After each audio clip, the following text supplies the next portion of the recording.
Bienvenidos a nuestro canal de audiolibros, donde la historia cobra vida en cada palabra. Si te apasionan los relatos reales, conmovedores y estremecedores, este contenido es para ti. No olvides suscribirte al canal, darle like a este audiolibro y activar la campanita de notificaciones para que no te pierdas ninguna de nuestras próximas entregas. Hoy te traemos una obra impactante basada en hechos reales, El crimen de Gádor y la tuberculosis, escrita por Carlos Maza Gómez. Este libro reconstruye uno de los sucesos más escalofriantes de la España rural de principios del siglo XX. Una época marcada por el miedo a la tuberculosis, también conocida como la peste blanca, y la ignorancia que llevó a un crimen espeluznante en el pequeño pueblo de Gádor, en Almería. A lo largo de 15 capítulos, conocerás las circunstancias sociales, médicas y culturales que llevaron a una comunidad desesperada a creer en lo impensable. Descubriremos los antecedentes del crimen, a los protagonistas del suceso, el contexto médico de la época y las repercusiones de este acto en la conciencia colectiva. Prepárate para un viaje oscuro, trágico y profundamente humano. Capítulo 1. La peste blanca. A comienzos del siglo XX, la tuberculosis era una de las enfermedades más temidas y mortales del mundo. Se la conocía popularmente como la peste blanca, no solo por la palidez que dejaba en sus víctimas, sino también por la forma silenciosa y devastadora en la que se propagaba.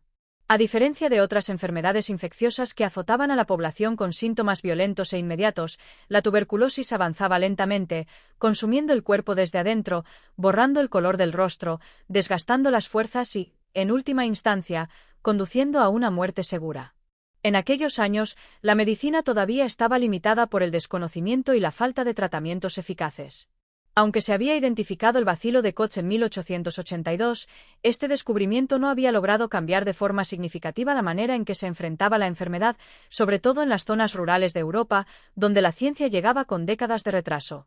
Las condiciones de vida, marcadas por la pobreza, el hacinamiento, la mala alimentación y la falta de higiene, favorecían la propagación de la enfermedad, que se cebaba especialmente con los sectores más vulnerables, los pobres, los niños, los obreros.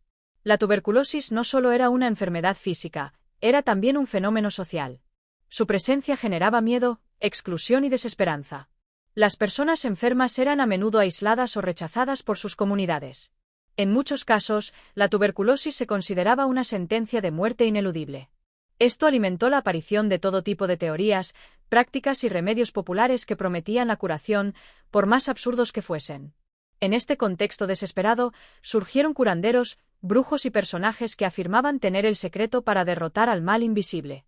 Se recurría a infusiones de hierbas, baños de sol, cambios de clima y hasta actos de fe. En los pueblos más aislados, la superstición tomaba el lugar de la medicina. Y cuando la ciencia fallaba o simplemente no llegaba, las personas se aferraban a cualquier esperanza, por más irracional o cruel que fuera. España no fue la excepción. En regiones como Andalucía, donde el atraso social era más pronunciado, la tuberculosis causaba estragos entre la población rural. La ignorancia y la escasa presencia de médicos hacían que muchas familias optaran por buscar soluciones en el ámbito de lo mágico, lo ritual, lo prohibido. Era común escuchar historias sobre remedios secretos, recetas pasadas de generación en generación, o prácticas ocultas que prometían salvación a cambio de un precio. En medio de ese paisaje sombrío, marcado por la miseria y el miedo, un pequeño pueblo andaluz se convertiría en escenario de uno de los crímenes más espeluznantes de la historia española. Un crimen que, paradójicamente, no fue motivado por el odio, la codicia o la venganza, sino por la desesperación ante una enfermedad que parecía invencible. Así comienza la historia del crimen de Gádor. Una historia que aún hoy, más de un siglo después, estremece por su brutalidad y su trasfondo humano. Capítulo 2. Almería, tierra de supersticiones. A comienzos del siglo XX, la provincia de Almería era una de las regiones más olvidadas de España. Aislada geográficamente por sus montañas y su clima árido, esta tierra se mantenía al margen de los avances que comenzaban a transformar otras zonas del país.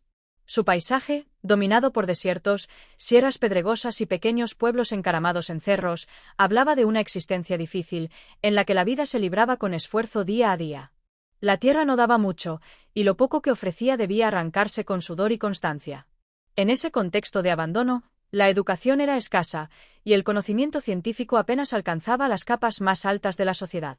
En los pueblos y aldeas, los habitantes confiaban en lo que sabían de generación en generación, en lo que habían oído de sus mayores, en los remedios caseros y en los dichos populares.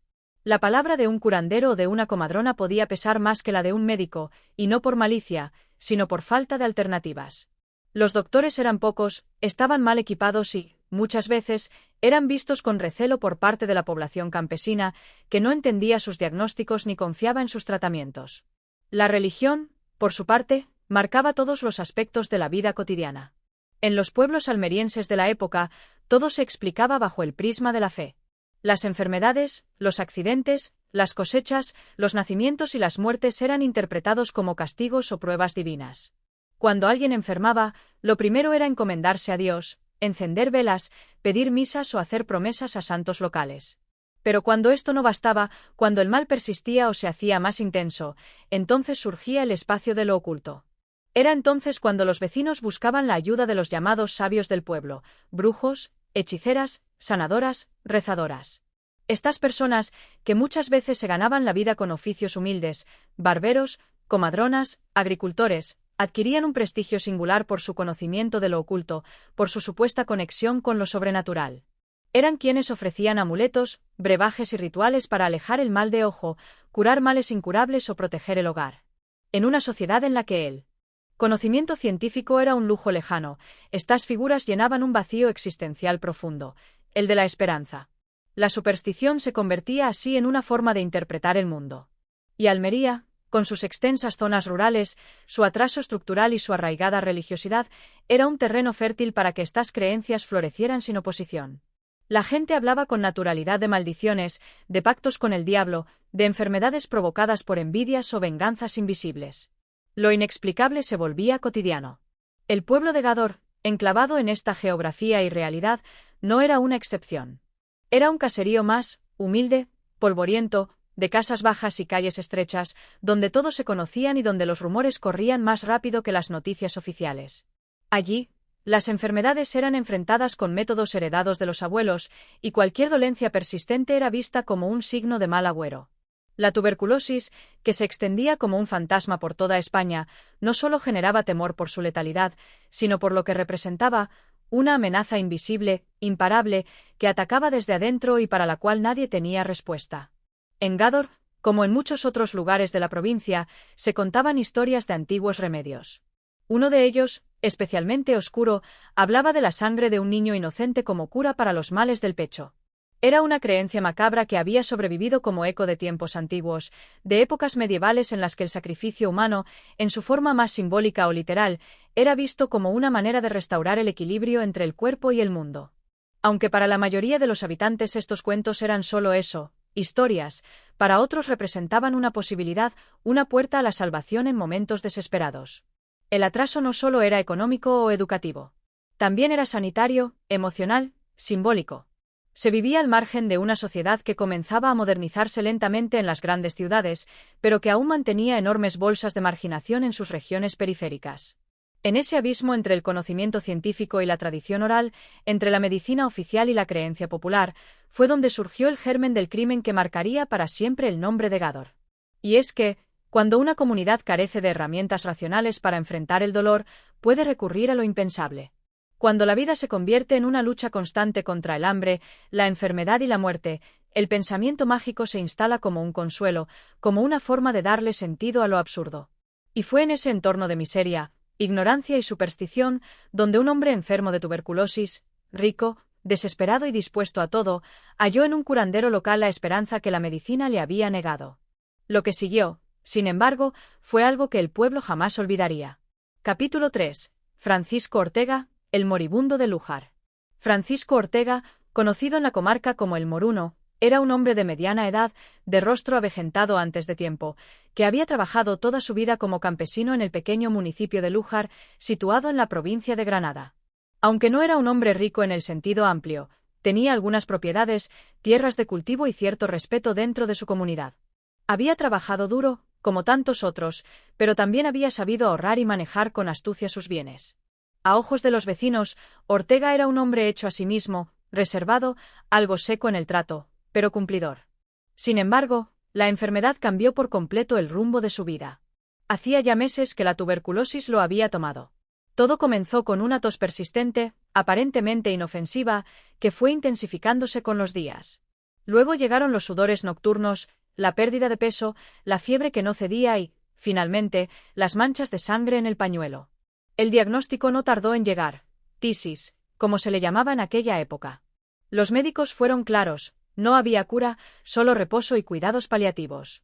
Para muchos, esta condena significaba prepararse para una larga agonía. Pero Francisco Ortega no estaba dispuesto a rendirse tan fácilmente. La perspectiva de morir lentamente lo aterraba. No por la muerte en sí, sino por la forma en que ésta llegaba, despojando al cuerpo de su fuerza, convirtiendo al hombre en sombra, haciendo del aliento un lamento y de la existencia una espera.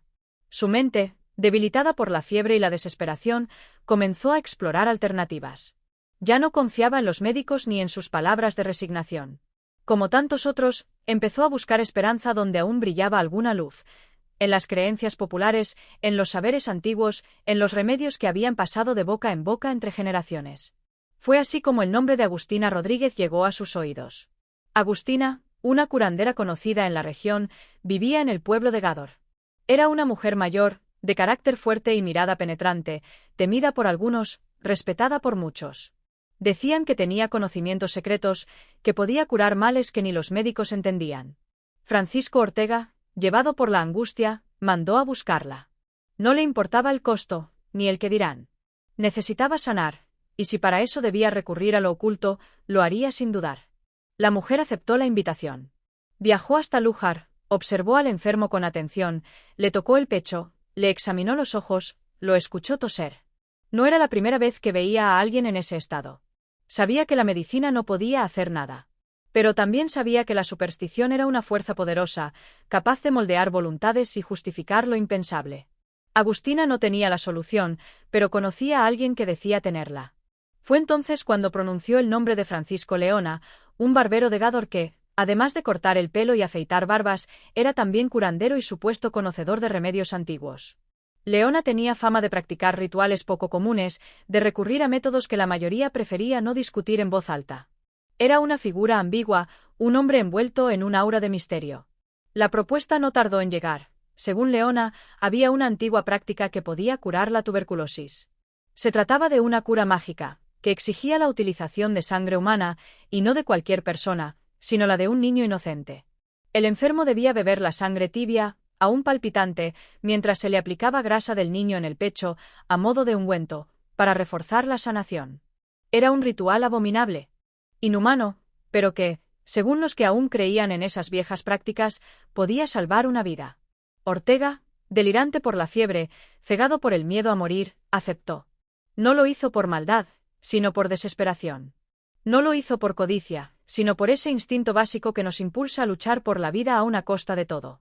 Era un hombre que, al borde de la muerte, se aferraba a una posibilidad, por más oscura que ésta fuese.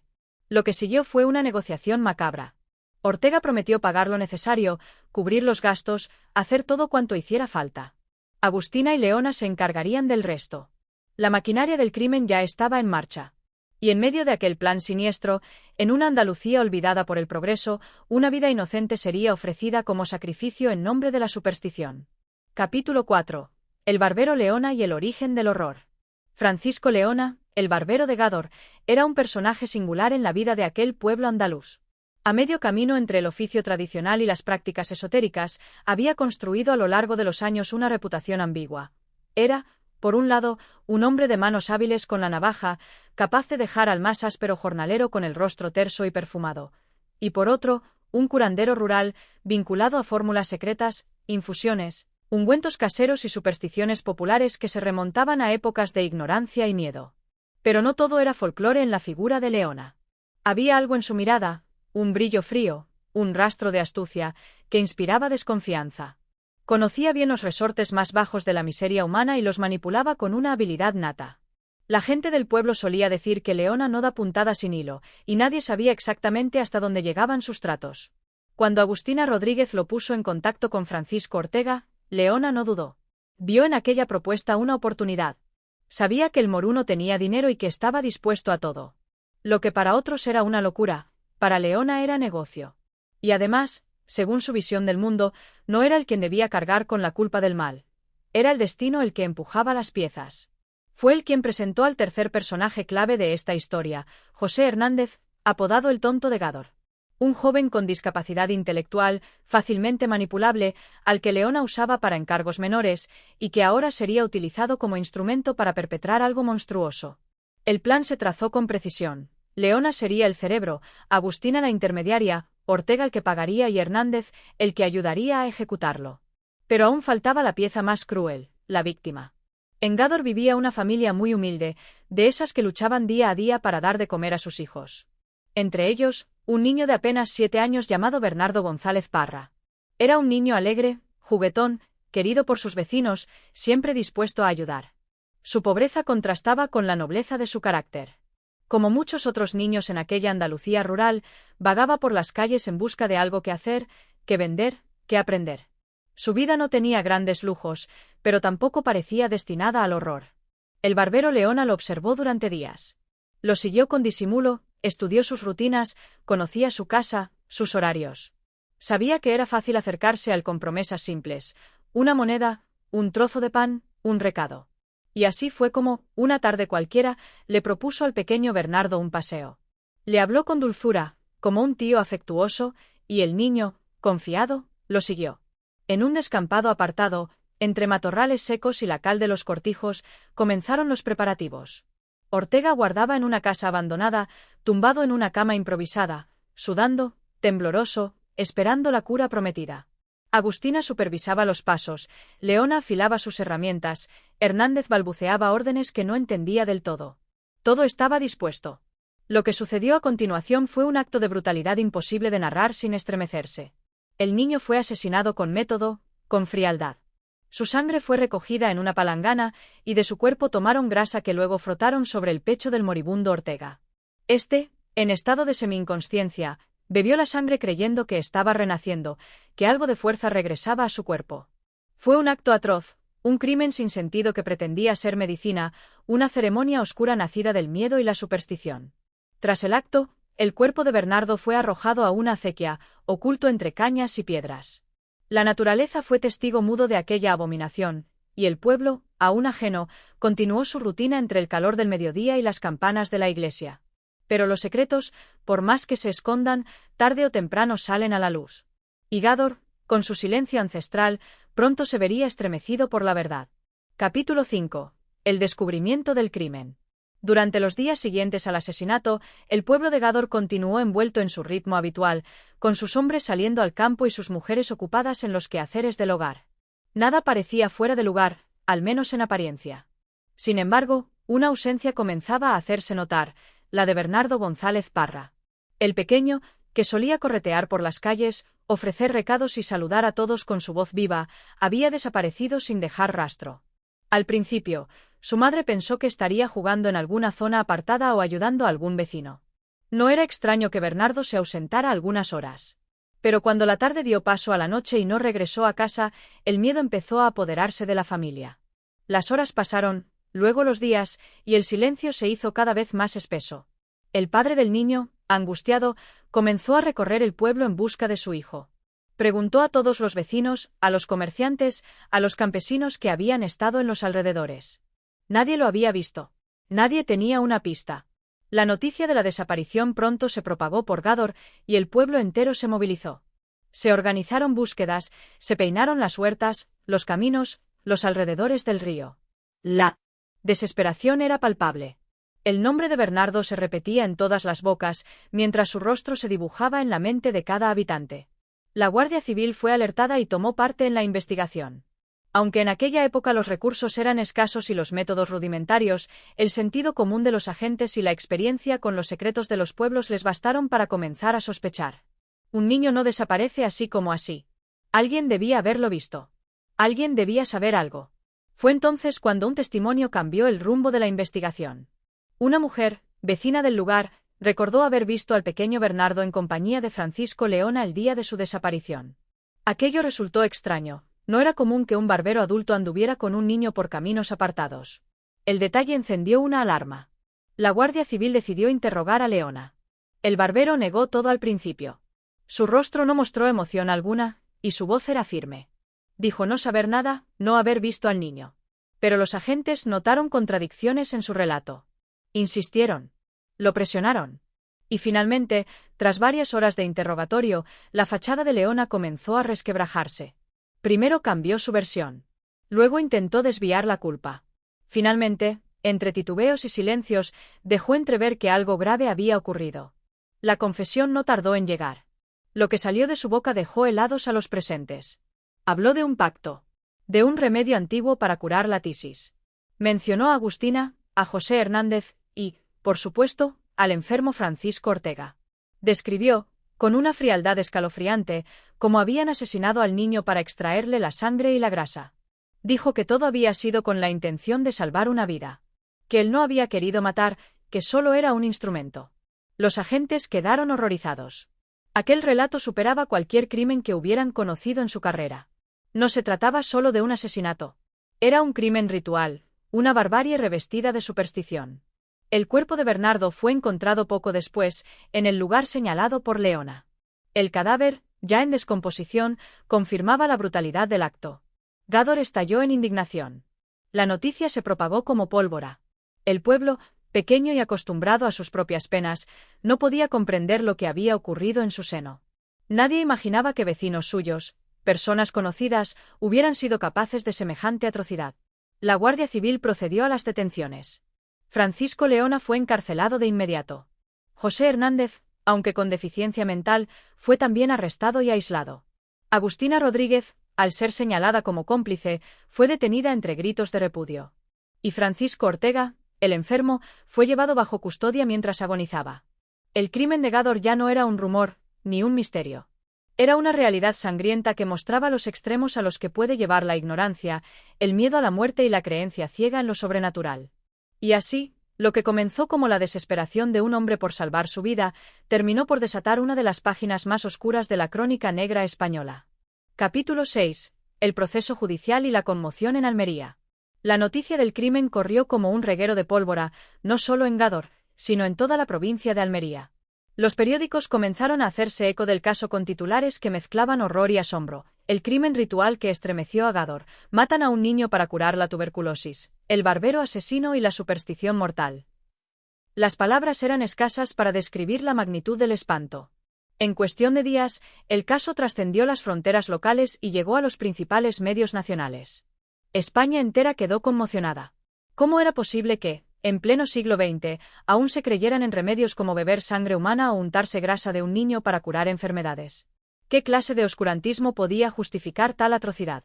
Las autoridades, presionadas por la opinión pública, actuaron con rapidez. El proceso judicial se puso en marcha casi de inmediato.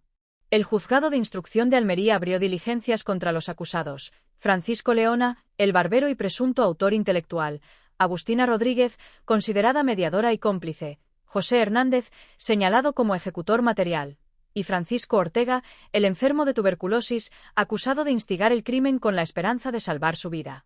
Desde el primer momento, la figura de Leona atrajo la mayor atención. Durante los interrogatorios mantenía una actitud ambigua. Por momentos se mostraba arrepentido, por otros, desafiante. Alegaba que lo había hecho para ayudar, que se trataba de una cura antigua, un remedio que había escuchado en su juventud y que, según él, no siempre fallaba. Decía no haberse movido por maldad, sino por compasión hacia Ortega. Pero su discurso no convencía. La frialdad con la que describía los hechos y la claridad con la que había organizado cada detalle del crimen lo pintaban como un hombre peligroso y calculador. El juicio fue un espectáculo para los habitantes de Almería. Las salas se llenaban con personas ansiosas por presenciar el proceso, y en las afueras del tribunal se congregaban multitudes que exigían justicia para el pequeño Bernardo. Las declaraciones de testigos, los informes forenses y las confesiones parciales reconstruyeron con crudeza lo ocurrido aquel día fatídico. La imagen de un niño inocente asesinado para extraerle los fluidos curativos caló hondo en la conciencia colectiva. Agustina Rodríguez intentó defenderse alegando que había sido manipulada, que no comprendía del todo lo que se planeaba. Pero su participación en la organización del encuentro entre Ortega y Leona, así como sus visitas previas a la casa del moribundo, la comprometieron seriamente. José Hernández, por su parte, fue examinado por peritos médicos, quienes confirmaron su deficiencia mental. No obstante, su implicación en el crimen era innegable. El caso más complejo fue el de Francisco Ortega. Gravemente enfermo, debilitado por la tuberculosis y por la fiebre, fue llevado al juicio en una camilla, escoltado por la Guardia Civil. Su aspecto era espectral. Apenas podía hablar, pero en sus momentos de lucidez reconocía haber participado de la idea, haber accedido a beber la sangre, y haber creído sinceramente que aquello lo salvaría. Su rostro era el retrato de la desesperación. Muchos en la sala se estremecieron al ver hasta qué punto una enfermedad mortal podía llevar a alguien a cometer un acto tan atroz. Las autoridades judiciales se enfrentaban ahora a un dilema. El crimen era evidente, pero el contexto lo hacía aún más perturbador. Ignorancia, superstición, enfermedad, pobreza. Todo se entrelazaba en un caso donde el horror no era solo producto de la maldad, sino también del abandono social y la desesperanza. Los fiscales exigieron condenas ejemplares. El caso debía servir como advertencia y freno ante posibles repeticiones. La prensa, la sociedad y hasta la Iglesia alzaron la voz contra las prácticas supersticiosas, pidiendo mayor educación y más presencia del Estado en los pueblos olvidados de Andalucía. Entretanto, la tumba de Bernardo González Parra se convirtió en un símbolo. Gente de toda la región comenzó a visitarla. Le dejaban flores, cartas, oraciones.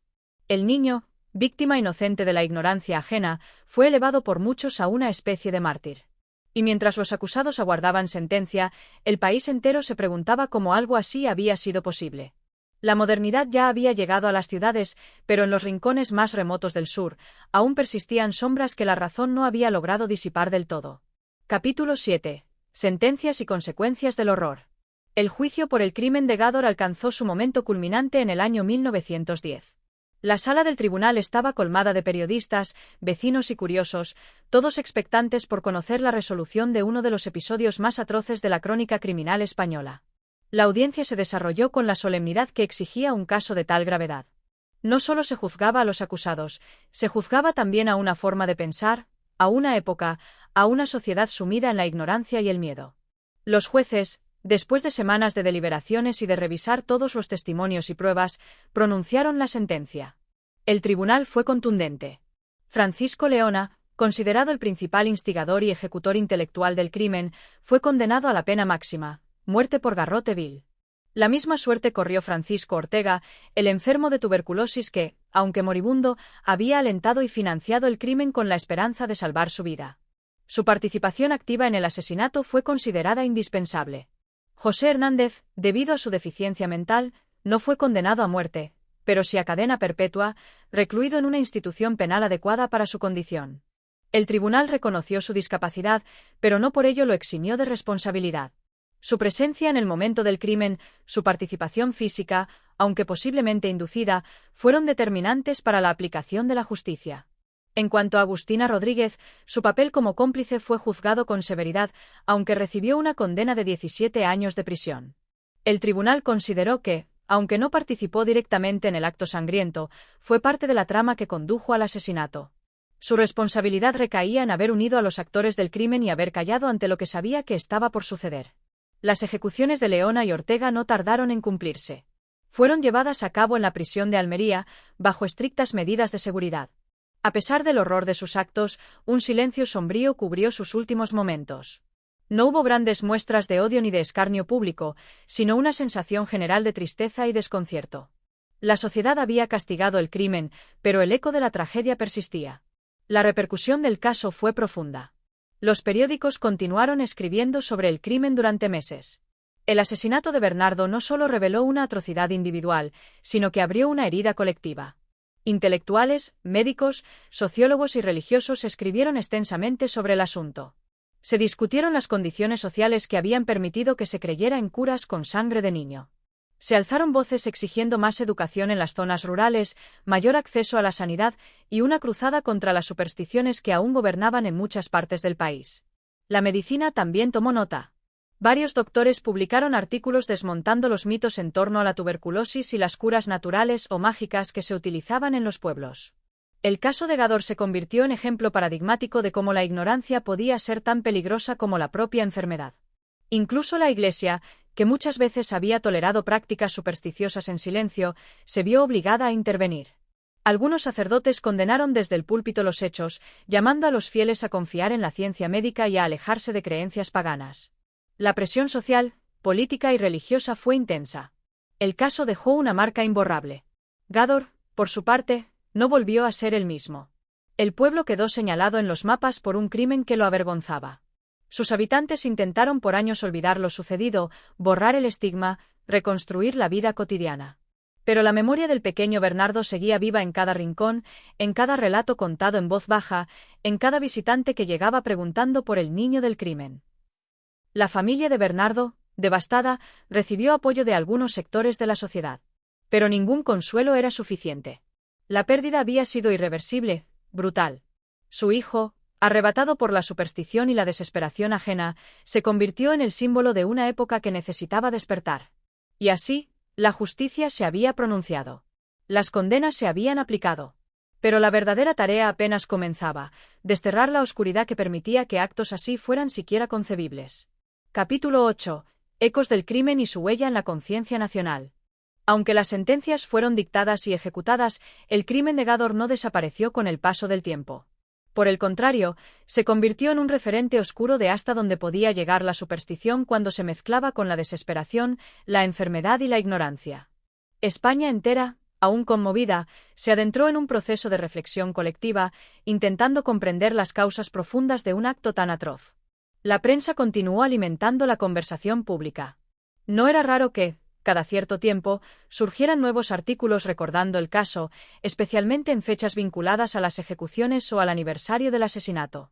Algunos periódicos publicaron entrevistas con testigos indirectos, vecinos del pueblo, familiares de los acusados o estudiosos que abordaban el suceso desde una óptica científica, jurídica o incluso filosófica. Una de las consecuencias más inmediatas fue la intensificación del debate sobre la necesidad de reformar el sistema educativo en las zonas rurales. La falta de instrucción había demostrado ser un terreno fértil para la propagación de supersticiones ancestrales, muchas de ellas heredadas del folclore oral o de prácticas empíricas sin sustento.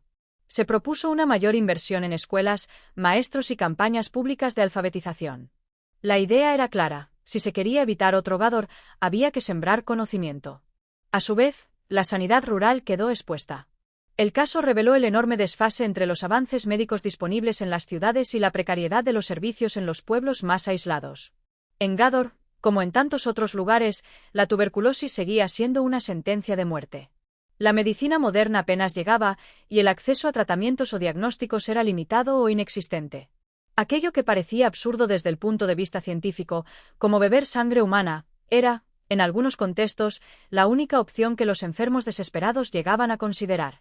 La comunidad médica reaccionó con indignación, pero también con responsabilidad. Se organizaron charlas, publicaciones y campañas destinadas a desmentir los mitos populares. Se explicaron, con palabras simples, los verdaderos mecanismos de contagio de la tuberculosis, las formas correctas de tratarla y, sobre todo, la necesidad de abandonar prácticas curativas basadas en el sufrimiento de otros. No fueron pocas las regiones que tomaron el caso como un punto de inflexión. Algunas provincias comenzaron a enviar brigadas de médicos rurales, incluso a título voluntario, para ofrecer atención básica en aldeas apartadas. También surgieron asociaciones filantrópicas, muchas impulsadas por ciudadanos comunes, que recaudaban fondos para mejorar la salud pública y la educación en los sectores más olvidados. La Iglesia, por su parte, aunque con cierta lentitud, se vio arrastrada por el clamor social. Algunos sacerdotes de la época comenzaron a usar sus sermones para combatir las supersticiones locales, aclarando que prácticas como las utilizadas por Francisco Leona no solo eran condenables desde el punto de vista humano, sino también desde la fe cristiana. Se trató de un cambio paulatino, pero significativo.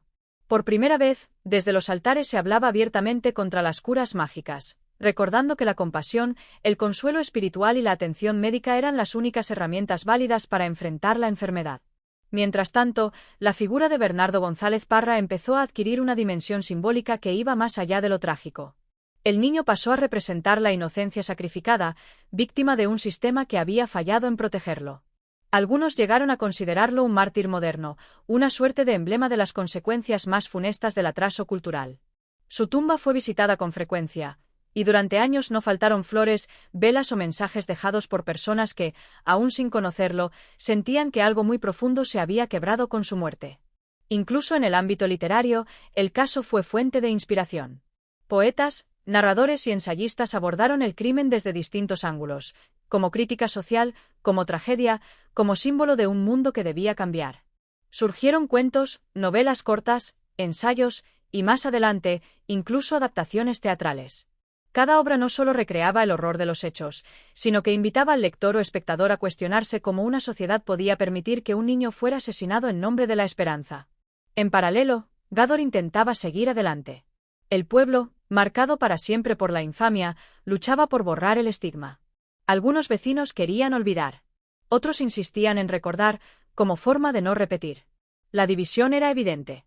A pesar del paso del tiempo, la sombra del crimen seguía proyectándose sobre sus calles, sus casas, sus generaciones futuras. El crimen de Gádor ya no era solo un hecho judicial. Era un espejo incómodo, una advertencia perpetua. Un capítulo de la historia que no podía cerrarse con condenas y ejecuciones, porque lo que realmente se necesitaba era transformar el fondo de una sociedad que, sin saberlo, había sido cómplice silenciosa del horror. Capítulo 9. La memoria colectiva y el peso del pasado. El caso de Gádor no solo caló hondo en la memoria del pueblo, sino que se extendió como una sombra pesada sobre la región, más tarde, sobre el resto de España. Los ecos del crimen persistieron en los rincones más alejados, en los hogares, en los debates, en las conversaciones de bar. Mientras la sociedad comenzaba a procesar lo sucedido, la memoria colectiva se encargaba de mantener viva una herida que nunca acabaría de cicatrizar. El pueblo de Gádor intentó recomponerse. Los habitantes, que se habían visto arrastrados por la desgracia, no solo tuvieron que lidiar con el sufrimiento por la muerte de Bernardo, sino también con el estigma de haber sido el escenario de un crimen tan macabro. A pesar de la condena a los culpables, la gente no podía evitar mirarse a sí misma con desconfianza, como si su propia humanidad hubiese quedado expuesta y quizás, trastocada. Las visitas al pueblo se volvieron cada vez más frecuentes. No solo los periodistas continuaban cubriendo el caso, sino que otros curiosos, ya sin intención de comprender lo sucedido, simplemente querían ser testigos del lugar donde el horror había tenido lugar. Gádor, sin quererlo, había sido marcado como el sitio de una tragedia sin igual, y esa fama no ayudaba a los que deseaban reconstruir sus vidas. Mientras tanto, los sobrevivientes del crimen, aquellos que habían sido testigos de los hechos y los que habían vivido el proceso judicial, se convirtieron en personajes imprescindibles en el relato colectivo. Los recuerdos de los habitantes del pueblo, a pesar de estar impregnados por el dolor, ofrecían detalles importantes que ayudaban a reconstruir la historia. Sin embargo, no todos querían hablar. Muchos, especialmente los familiares de los acusados, se mantenían en un silencio pesado, como si hablar significara traer de vuelta el sufrimiento. Los que se atrevieron a recordar, sobre todo los miembros de la familia de Bernardo, lo hicieron con un dolor casi indescriptible. Los padres del niño se retiraron del centro de la vida social. La familia sufrió no solo la pérdida de su hijo, sino la vergüenza pública de haber sido víctima de una superstición tan terrible.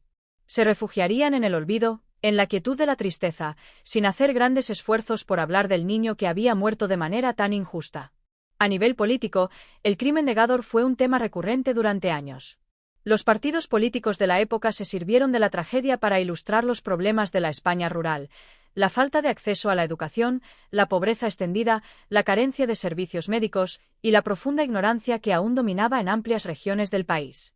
Los líderes de la época, algunos con buenas intenciones y otros con afán de capitalizar el suceso, emplearon el caso como argumento para promover reformas que, en muchos casos, nunca se materializaron. Por otro lado, el caso generó reacciones de fondo en sectores más progresistas. Filósofos, escritores y sociólogos comenzaron a cuestionar las estructuras sociales que permitían que hechos como este sucedieran con tanta facilidad. La denuncia no solo apuntaba a la superstición y la medicina primitiva, sino también al propio sistema judicial y al hecho de que, en ocasiones, la ignorancia colectiva podía ser tan peligrosa como los actos criminales que se derivaban de ella. A medida que pasaron los años, la memoria del crimen fue mutando. No se trataba únicamente de recordar el asesinato de Bernardo, sino de reflexionar sobre lo que había representado, el rostro de una sociedad que, por no estar educada, por no conocer los avances científicos y por dejarse llevar por la desesperación, había permitido que un niño perdiera la vida. Sin embargo, la cuestión sobre si Gádor realmente había aprendido la lección seguía sin resolverse. El tiempo permitió que el dolor se atenuara, pero no desapareciera. En los siguientes años, el caso fue mencionado en los libros de historia, en los estudios sociológicos y, sobre todo, en las conversaciones familiares como un recordatorio de lo que no debía volver a suceder.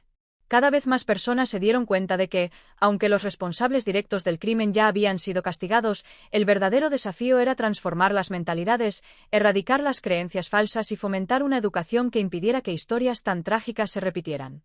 Pero Gádor, En su aislamiento, no dejó de ser un punto oscuro en el mapa. Para las nuevas generaciones que no habían vivido la tragedia, el pueblo era solo una mención en los libros de texto. Sin embargo, para aquellos que habían sido testigos o que de alguna manera se habían visto involucrados, el caso permaneció como una pesadilla nunca del todo olvidada.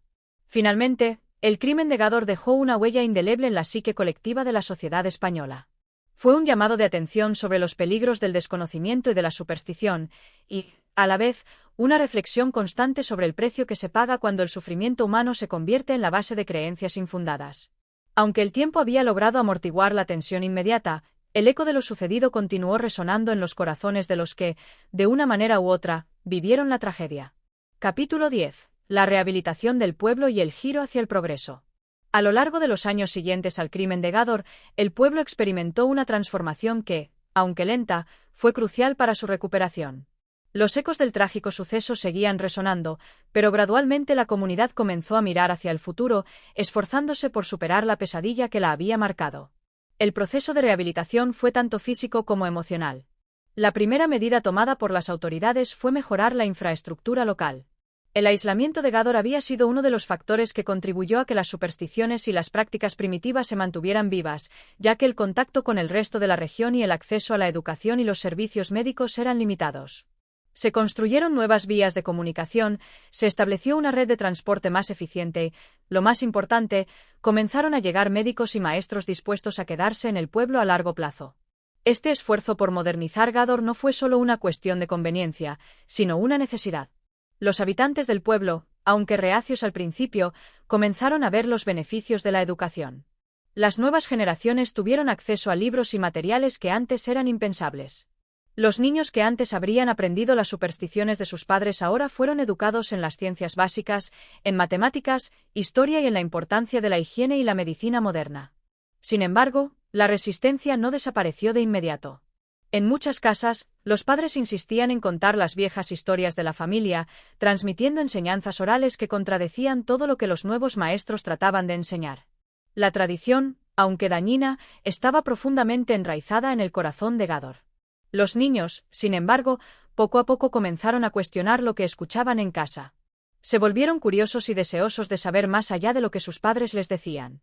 Además de la educación, la sanidad fue otro de los pilares fundamentales de la rehabilitación.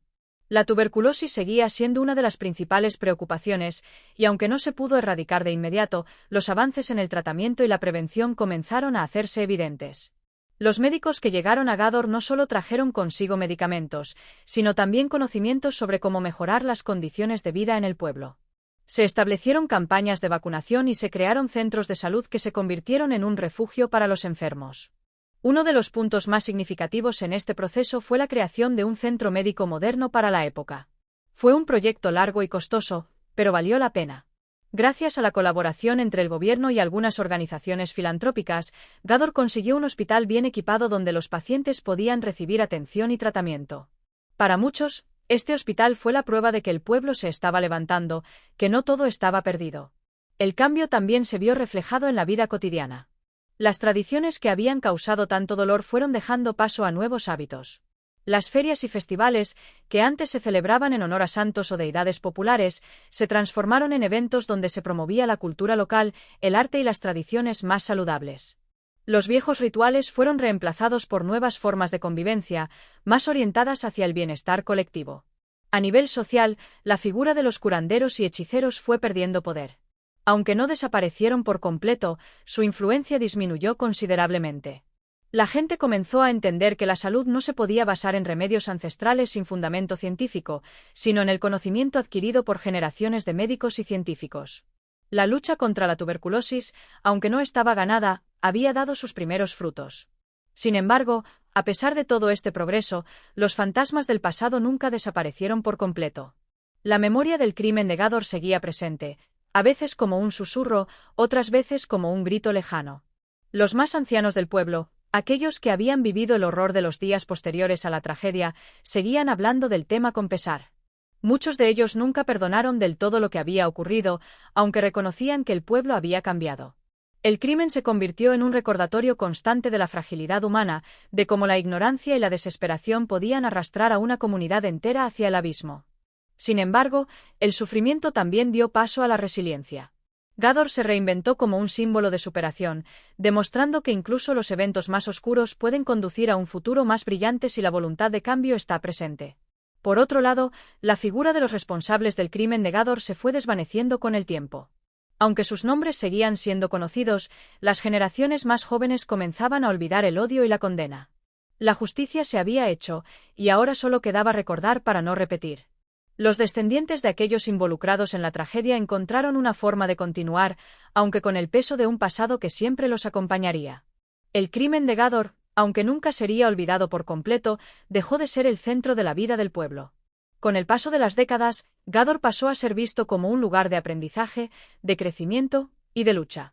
Los nuevos habitantes, los niños que nacieron después de los eventos trágicos, no crecieron con la carga del miedo, sino con el impulso de construir algo mejor. El verdadero reto, entonces, fue demostrar que la comunidad había aprendido a vivir con la memoria del pasado sin ser esclavos de él. Los cicatrices del crimen de Gador no desaparecieron, pero la capacidad de la comunidad para sanar y avanzar, por encima de la tragedia, se convirtió en su mayor victoria. Capítulo 11. El regreso de las sombras. A pesar de los esfuerzos por transformar a Gador en un símbolo de superación y esperanza, las sombras del pasado nunca se disiparon por completo. Con el paso de los años, el pueblo parecía haber encontrado una cierta paz, pero algo invisible seguía colándose en la vida cotidiana de sus habitantes. Era como si la memoria del crimen de Bernardo y la sombra de la superstición que una vez lo alimentó persistieran en las venas de Gador, incluso en sus aspectos más modernos. Los nuevos líderes del pueblo, los más jóvenes, aquellos que no habían sido testigos directos de la tragedia, eran conscientes de que el progreso no podía ser solamente una cuestión de infraestructura y educación. Había una necesidad más profunda de erradicar las huellas del miedo y la ignorancia que seguían marcando el alma del pueblo. No bastaba con erradicar las enfermedades físicas, si aún quedaba una enfermedad más sutil, más insidiosa, la del temor invisible, el de las creencias arcaicas que aún se albergaban en el fondo de algunas conciencias. Aunque la nueva generación había aprendido a mirar al futuro con otros ojos, no todos los habitantes de Gador compartían esa visión optimista. Los más viejos, aquellos que habían sido niños durante la tragedia, aún recordaban cómo sus padres habían reaccionado ante la amenaza invisible de la enfermedad. Esos recuerdos no eran fáciles de borrar. Al final, aunque la ciencia había avanzado, la vieja idea de que algo maligno y sobrenatural podría seguir acechando al pueblo seguía siendo una posibilidad que algunos no podían descartar. Los jóvenes, por su parte, intentaban con todas sus fuerzas mantener el progreso a flote, pero pronto se dieron cuenta de que las nuevas generaciones, las que nacieron después de la tragedia, también estaban marcadas por el peso del pasado. No por vivirlo directamente, sino por crecer en un ambiente donde todo parecía ligado a ese horror. Aunque ya no había envenenamientos, ni supersticiones públicas, ni la constante amenaza de la tuberculosis, los susurros aún recorrían las calles en forma de historias mal contadas, de leyendas que perduraban. Incluso en los momentos más festivos, cuando todo parecía tranquilo, algunos mencionaban la palabra Gador con un suspiro, como si el nombre del pueblo trajese consigo el eco lejano de las tragedias pasadas. En el campo, los agricultores, que habían sido los más resistentes al cambio, seguían bajo la influencia de las viejas costumbres. Los cultivos de la región habían mejorado gracias a la nueva educación en técnicas agrícolas y al acceso a herramientas más modernas, pero algunos de los ancianos del pueblo insistían en que ciertas cosechas debían ser plantadas en días específicos, guiados por las fases de la luna, tal y como lo hacían sus abuelos. Aunque estos métodos no eran tan dañinos como las supersticiones sobre la tuberculosis, seguían siendo ejemplos del modo en que las creencias pasadas influían en la vida cotidiana. Era en ese punto donde la generación más joven, los que habían crecido con los beneficios de la educación y el progreso, comenzaron a cuestionar la moral de la comunidad en la que vivían. ¿De qué sirve el progreso si aún persistían sombras del pasado que no podían ser erradicadas de la conciencia colectiva? Estos jóvenes, influenciados por las ideas más liberales de las ciudades, comenzaron a presionar por una completa transformación de la manera en que Gador entendía la vida y la muerte, el bienestar y la superstición. El regreso de las sombras también fue impulsado por la aparición de nuevas figuras en el pueblo. No eran médicos ni científicos, sino viajeros, hombres y mujeres con diferentes creencias y prácticas. Muchos de ellos, al igual que aquellos que en el pasado traían consigo remedios y consejos sobre cómo lidiar con la tuberculosis, ofrecían nuevas explicaciones sobre lo que sucedía en Gador. Algunos hablaban de energía negativa, otros de fenómenos paranormales que podrían estar afectando a la región. Aunque las autoridades intentaban alejarlos y desacreditarlos, muchos en Gador, especialmente los más vulnerables, comenzaron a escuchar sus historias y, a veces, a seguir sus consejos. La creación de un centro comunitario y de nuevas iniciativas para la salud mental se volvió urgente. El trauma de lo vivido durante los días del crimen había marcado a muchas personas más allá de lo físico. La muerte de un niño, el horror de un acto de violencia que no parecía tener justificación, dejó cicatrices profundas que no se podían tratar solo con medicinas. Las personas comenzaron a hablar más sobre el miedo, sobre lo que había quedado después de todo el sufrimiento, pero el lenguaje para hablar de esos sentimientos aún era limitado. Hubo momentos en los que el silencio reinaba en el pueblo durante las noches más oscuras, cuando alguien, quizás por superstición o por un sentimiento de ansiedad, susurraba que los recuerdos de Bernardo aún recorrían las calles. No importaba cuán racional fuera la explicación, ese temor persistía. Así, la leyenda de Gador seguía creciendo. Aunque el crimen había sido resuelto, el dolor seguía siendo un fantasma que no quería abandonar el pueblo. Poco a poco, los jóvenes de Gador comenzaron a preguntarse si la única manera de liberarse completamente del pasado era enfrentarlo de una forma aún más directa. Algunas voces en el pueblo sugirieron organizar memoriales, recordar la tragedia no solo para aprender de ella, sino para rendir homenaje a las víctimas del crimen, a los inocentes atrapados en un juego de supersticiones y errores. Otros pensaban que debían olvidar por completo el suceso y concentrarse únicamente en el futuro. Sin embargo, al final, lo que parecía un avance hacia el olvido se convirtió en una paradoja. El regreso de las sombras, la reaparición del miedo y la superstición, les recordaba a todos que, incluso cuando se pretende avanzar, el pasado tiene una manera extraña de hacerse presente. Gador, por más que lo intentara, no podía escapar completamente de sí mismo.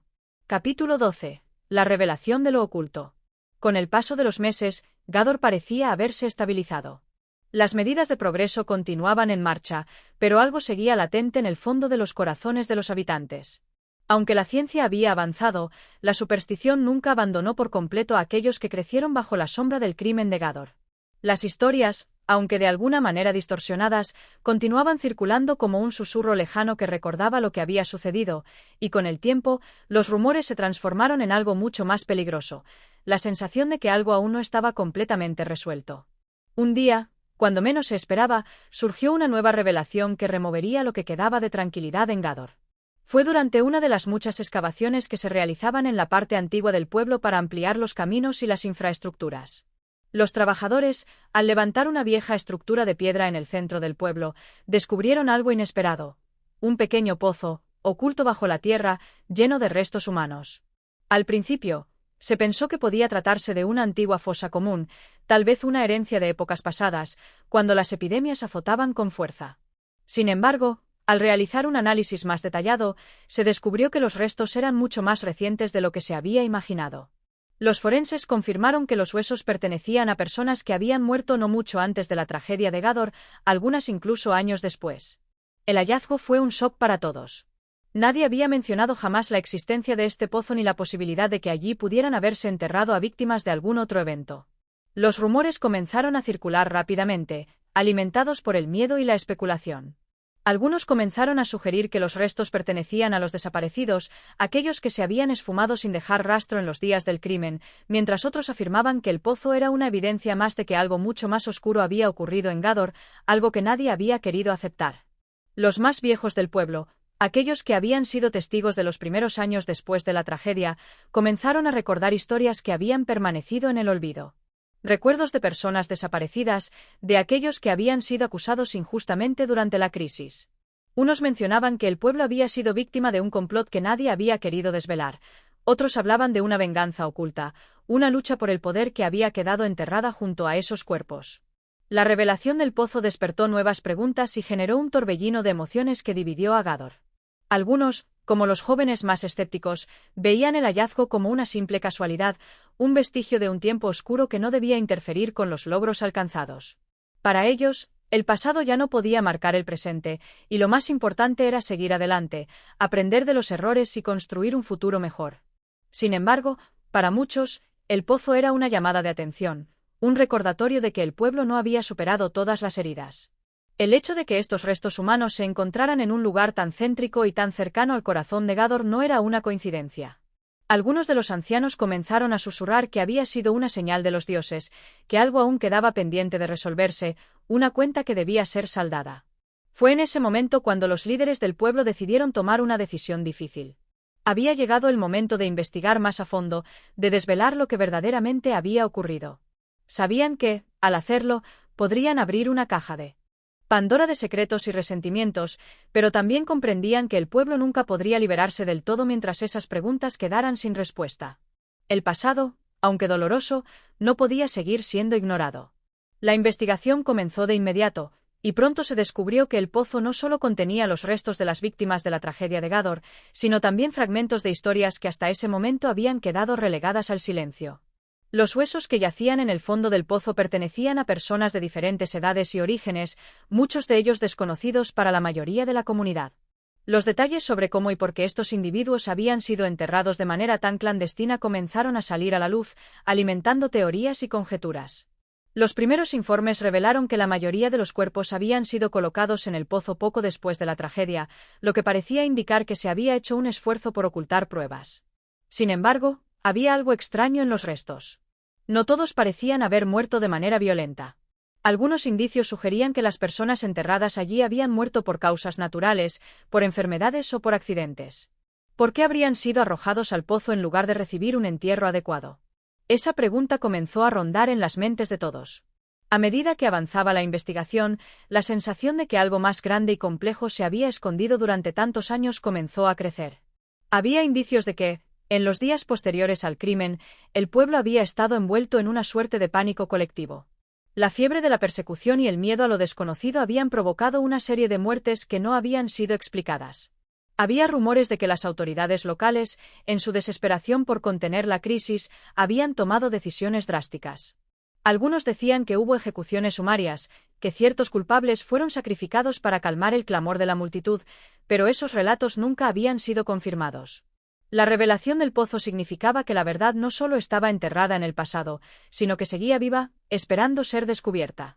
Y con ella, la posibilidad de que Gador no había sido simplemente víctima de una tragedia, sino también de un oscuro entramado de mentiras y manipulaciones que aún no había salido a la luz. En este momento, Gador se enfrentaba a una encrucijada. ¿Deberían seguir adelante, manteniendo la apariencia de progreso y modernidad, o deberían enfrentarse a los demonios del pasado, revelando por completo la verdad, por dolorosa que fuera? Capítulo 13. La división del pueblo. El descubrimiento del pozo y los restos humanos alteró profundamente la estructura social de Gador. Lo que antes parecía una comunidad unificada en su lucha por superar la tragedia, ahora se encontraba dividida por la incertidumbre, la sospecha y el miedo a lo que podría salir a la luz. Los días posteriores al hallazgo fueron tumultuosos. Las antiguas rencillas comenzaron a aflorar, y las voces disidentes, que hasta ese momento habían permanecido silenciadas, se hicieron escuchar con fuerza.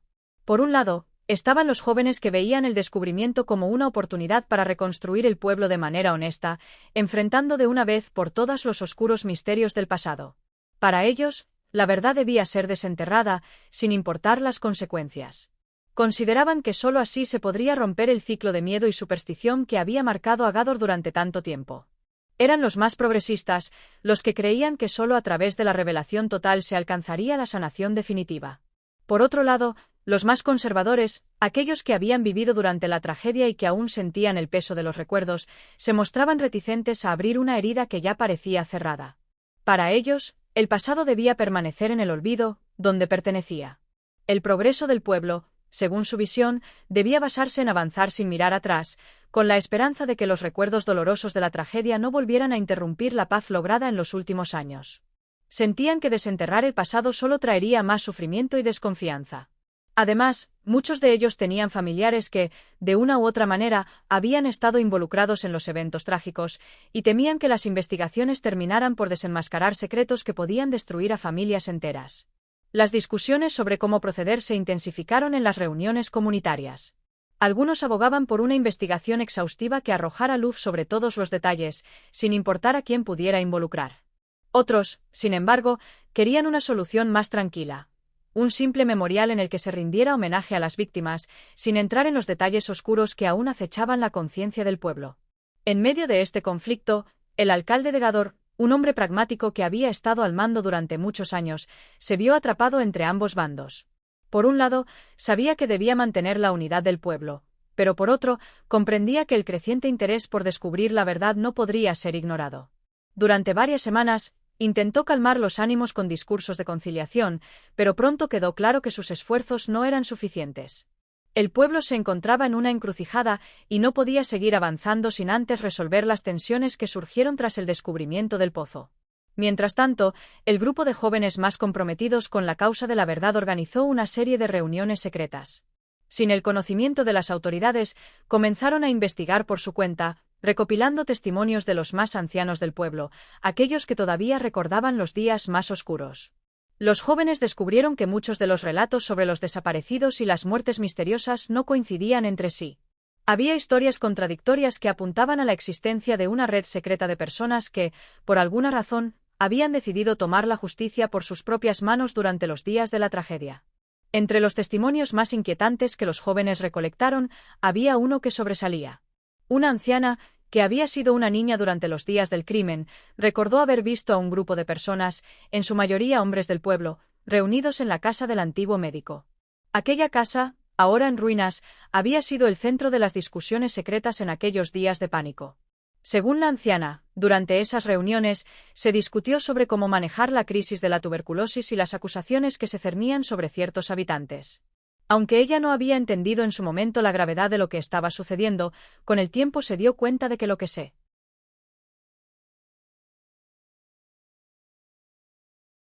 estaba decidiendo en esas reuniones tenía que ver con un control absoluto sobre la población, un control que implicaba decidir quién viviría y quién moriría.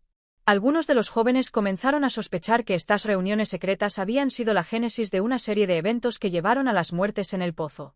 Sin embargo, las pruebas eran escasas y las versiones de los testigos eran vagas.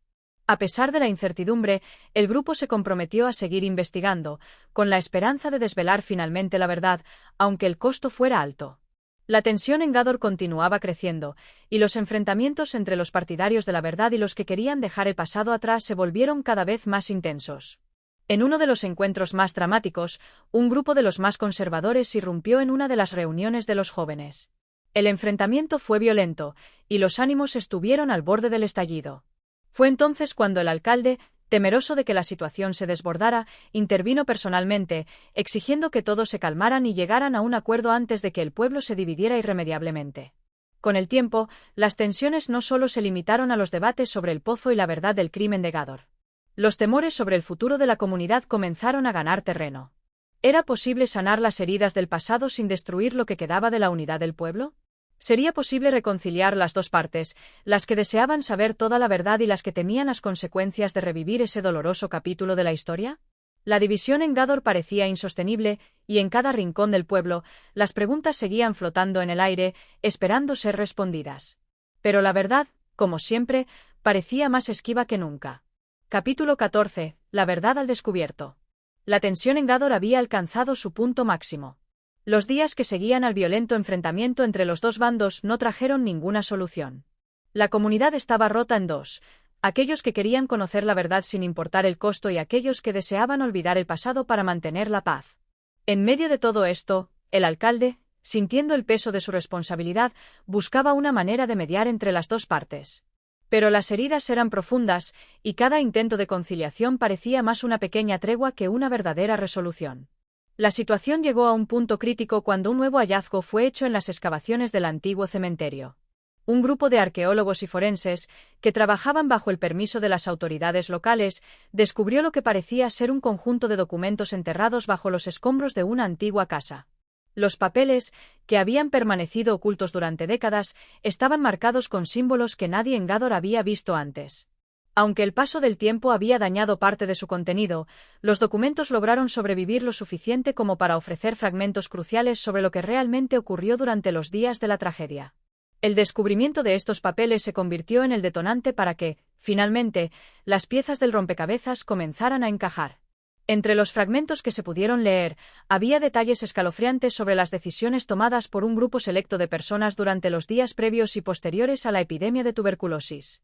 Estos documentos revelaban una conspiración de silencio que había sido pactada entre varios miembros clave de la comunidad, personas influyentes del pueblo, autoridades locales y el propio médico, quien había jugado un papel central en los eventos trágicos. Según los papeles encontrados, la verdadera historia del crimen de Gador no era tan simple como un brote de tuberculosis fuera de control. De hecho, se describía un conjunto de decisiones que implicaban manipulación y control, en los cuales se sacrificaron vidas por intereses personales y económicos.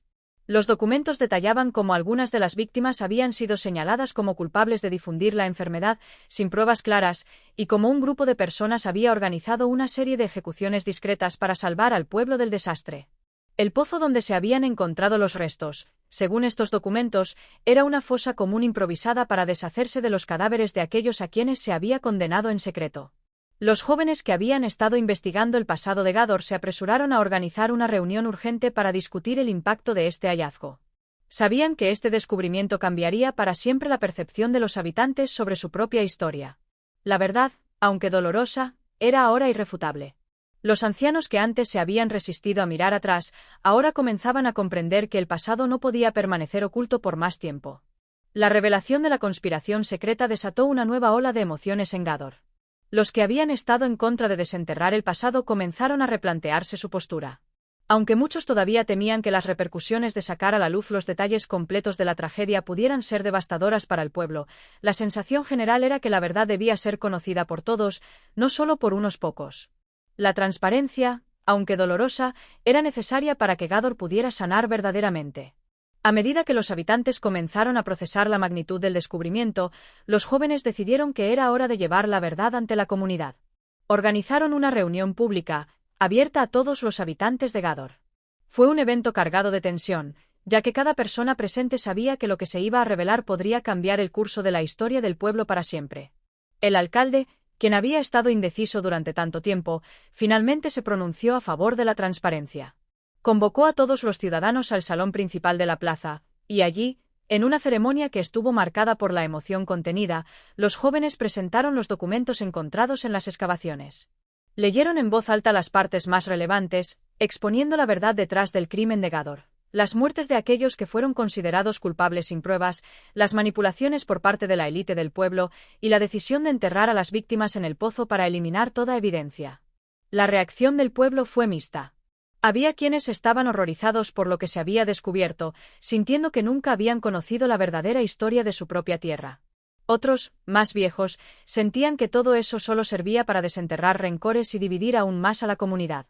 Los sentimientos eran intensos, y no todos pudieron contener las lágrimas al darse cuenta de la magnitud de lo que había sucedido en su propio pueblo.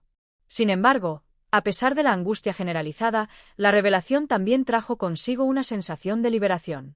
Finalmente, el pasado había salido a la luz. Ya no podían vivir bajo la sombra de los secretos no contados. El futuro, aunque incierto, ahora dependía de la capacidad de los habitantes de Gador para enfrentar lo que había sucedido y reconstruir lo que quedaba de su comunidad. El alcalde, visiblemente afectado por el peso de los eventos, dirigió un discurso final. Expresó su pesar por las vidas perdidas, por la oscuridad que había marcado a Gador durante tanto tiempo, y por el sufrimiento que todavía sentían muchos habitantes. Pero también instó a la comunidad a tomar esa verdad como un primer paso hacia la reconciliación. Dijo que no podían cambiar lo que había sucedido, pero sí podían tomar decisiones para construir un futuro más justo, un futuro en el que la manipulación y el control no pudieran volver a ocurrir. La reunión terminó en un silencio pesado, pero también con una sensación de que, por fin, Gador había comenzado a sanar. El viaje hacia la reconciliación sería largo, y muchas cicatrices quedarían, pero lo importante era que el pueblo había enfrentado la verdad, y ahora tenía la oportunidad de reconstruir su identidad. La comunidad ya no podía mirar hacia otro lado. Lo que había sido enterrado en el pasado debía ser reconocido y entendido, para que nunca más se repitiera. La historia de Gador, aunque trágica, ya no estaba condenada a ser un susurro apagado. La verdad había emergido, y con ella, el primer paso hacia la verdadera paz. Capítulo 15. El futuro de Gador. La revelación de la verdad sobre el crimen de Gador había dejado una marca indeleble en el pueblo. Los días siguientes a la reunión pública estuvieron llenos de conversaciones intensas y emotivas. Los habitantes, aún con el peso de lo revelado sobre sus hombros, empezaron a procesar la magnitud de los hechos. La verdad, aunque dolorosa, les ofreció una oportunidad para avanzar, Pero al mismo tiempo, los retos no desaparecieron de un día para otro. La comunidad de Gador comenzó a cambiar de manera visible. Los grupos más jóvenes, que habían liderado la investigación y la divulgación de los documentos encontrados, tomaron un papel activo en la reconstrucción del pueblo. Sabían que la reparación no solo consistiría en sanar las heridas emocionales, sino también en restaurar la confianza entre los vecinos. De ahí nació la idea de crear un memorial, un lugar donde se pudieran recordar a las víctimas y donde las generaciones futuras pudieran aprender de los errores del pasado. Este memorial no sería solo un monumento físico, sino también un símbolo de la transformación de Gador. La comunidad acordó construir un espacio de reflexión, donde cada año se llevara a cabo una ceremonia para conmemorar a los caídos y para reflexionar sobre los principios de justicia, verdad y solidaridad que deberían guiar sus acciones. Aunque el sufrimiento había sido grande, también había dejado un legado: el compromiso con una vida más honesta y transparente. A pesar de los esfuerzos por seguir adelante, no todos los habitantes se sintieron cómodos con el rumbo que tomaban los eventos. Algunos, especialmente aquellos que aún guardaban secretos de la tragedia o que habían sido parte de las decisiones que condujeron al crimen, seguían aferrados a sus antiguos modos de pensar. Temían que la verdad los arrastrara, que sus vidas se desmoronaran ante la revelación de sus responsabilidades pasadas. Sin embargo, el deseo de avanzar prevaleció. Los que querían olvidar el pasado se vieron obligados a aceptar que, para el bien de todos, el pueblo no podría seguir viviendo bajo el yugo del silencio. El alcalde, quien había estado en el centro de la crisis desde el principio, también desempeñó un papel crucial en este proceso de reconciliación. A medida que la verdad emergía, entendió que su función no solo consistía en gobernar, sino en liderar el proceso de sanación. Organizó encuentros entre los distintos grupos del pueblo: los jóvenes, los ancianos, los conservadores y los más progresistas. Estos encuentros fueron espacios de diálogo en los que las tensiones pudieron ser reconocidas y abordadas, y donde las personas tuvieron la oportunidad de expresar su dolor y sus miedos. De a poco, el pueblo fue restableciendo la unidad, aunque con una nueva visión del futuro. Para algunos, la reconstrucción de Gador pasó por la restauración de la vida cotidiana. Poco a poco, los mercados volvieron a llenarse de gente, las tiendas reabrieron y la vida del pueblo comenzó a encontrar su ritmo, aunque siempre con la consciencia de que nada sería igual. El tiempo, como el mejor sanador, comenzó a suavizar las cicatrices más profundas, pero las lecciones aprendidas permanecieron. El impacto de los eventos vividos en Gador también llegó más allá de sus fronteras. La historia del crimen y la tuberculosis fue reportada por la prensa regional, y con ello, el pueblo se convirtió en un símbolo de la importancia de enfrentarse al pasado. Muchos pueblos cercanos comenzaron a reconocer que, al igual que Gador, enfrentarse a las sombras del pasado era un paso crucial para asegurar un futuro más prometedor. Gador se convirtió en ejemplo de transparencia y responsabilidad, un lugar que había vivido en la oscuridad pero que ahora estaba dispuesto a iluminar el camino para todos. A medida que pasaron los meses, la memoria del crimen de Gador comenzó a integrarse en la narrativa colectiva del pueblo.